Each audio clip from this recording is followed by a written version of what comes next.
So Mark has gotten a lot stronger this season due to his training with Cecil, but does this mean that he can now beat the original Guardians of the Globe lineup? And honestly, my answer is probably not. One problem is Mark still kind of sucks at fighting, like just combat in general. He does things that when I watch them, I'm just like, why would you do that? That's literally the stupidest thing you could have done in this situation. Like for example, with Mr. Liu and the Spirit Dragon, he lands this huge blow on it and it opens up like a massive gash on its head and knocks it down. And Mark kind of just turns his back to it and gives it plenty of time to get back up. Now, I understand Mark is pretty severely injured at this point. He has some pretty nasty open wounds from fighting the dragon, and I understand he just needed some time to breathe. But if this was Nolan or someone else with more combat experience like Battle Beast or just any other full-blooded viltrumite, they would have done something like repeatedly fly into the sky and stomp on this thing's wound. I really don't think that Mark has really gotten that much better at fighting, but Mark has definitely gotten stronger though. I mean, he was able to beat a group of Reanimen fairly easily in this season, and remember, the Reanimen gave him a lot of trouble in season 1. However, the original Guardians just have a lot more versatility, and I mean, they just give Mark way more problems than the Reanimen ever could. So assuming that Mark is in the same position as his dad was in season 1, how does this go? Well, for starters, Darkwing still probably dies. If you're a human character who's stupid enough to try and dropkick Omni-Man, someone you know is thousands of times stronger than you, you're just an idiot. I mean, he's bound to do something equally as stupid against Mark, but I really don't see how Mark gets past the others, honestly. Red Rush, with those rapid punches he was giving Omni-Man, were able to bruise him up quite a bit, and honestly, I don't believe Mark is anywhere near as durable as Omni-Man is, so I think Red Rush could probably do a lot more damage to Mark. And if you don't agree with me,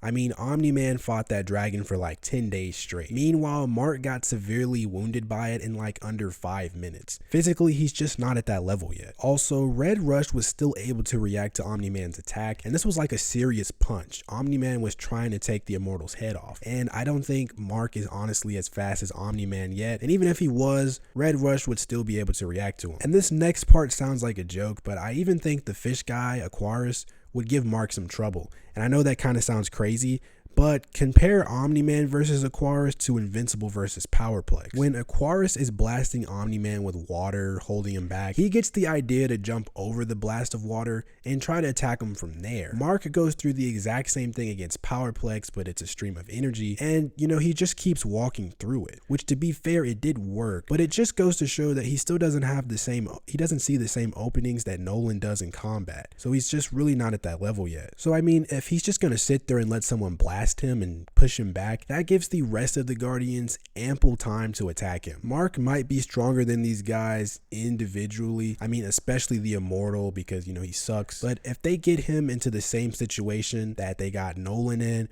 with the Martian wrapping around him and holding him down, as War Woman and the Immortal beat the crap out of him, I don't think it would kill him, but I don't doubt he's getting knocked out or beaten too badly to continue. If you disagree, let me know why and subscribe.